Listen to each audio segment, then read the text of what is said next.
Banor të lagjes Skënderbeg në rrugën Qerqis Topulli, edhe në vitin 2015 vazhdojnë të vuajnë mungesën e një rrugë me infrastrukturën e duhur. Ka mjaftuar shiu i vetëm një dite për të kthyer gropat e mëdha të ujit që mbizotrojnë në këtë zonë prej më se 10 vitesh. Familjarët këtu shprehen të jetë irrituar, ndërsa i kërkojnë Bashkisë së Shkodër të mbajë premtimet që ka dhënë në zgjedhjet e 21 qershorit. Në kohën ujë me turinë e qelpsina. Më shkorde me ra kolera. A menojnë për trit, a menojnë për foshat, a menojnë për plakun se bjen me kërënta. Kur vinë me marrë votat, vinë në lusin e për shpia, qa do në mjë ba? Tu s'vjen kërkush me në ramrapa.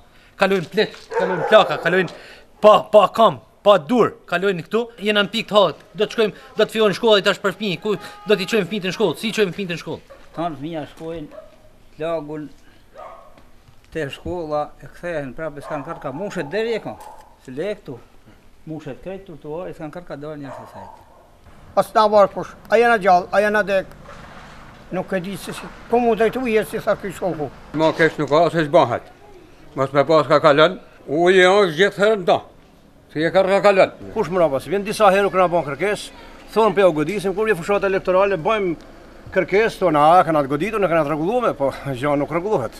Situata në këtë lagje duket qartë, panorama që sjell kjo rrugë nuk i ngjan kurse si një zonë brenda qytetit të Shkodrës. Banorët detyrohen të kalojnë përmes gurëve provizor, duke mbrojtur fëmijët nga uji i cili është i pranishëm në çdo stin të vitit. Ironia me këta familje nuk përfundon me kaq, pasi vetëm pak metra më tutje, konkretisht pranë varrezave Tormait, Bashkia e Shkodër, në kuadër të projektit për rikonstruksionin e rrugëve dytësore, vijon punën. Janë 8 rrugë dytësore në rajonin numër 3, të cilat do të asfaltohen brenda këtyre ditëve.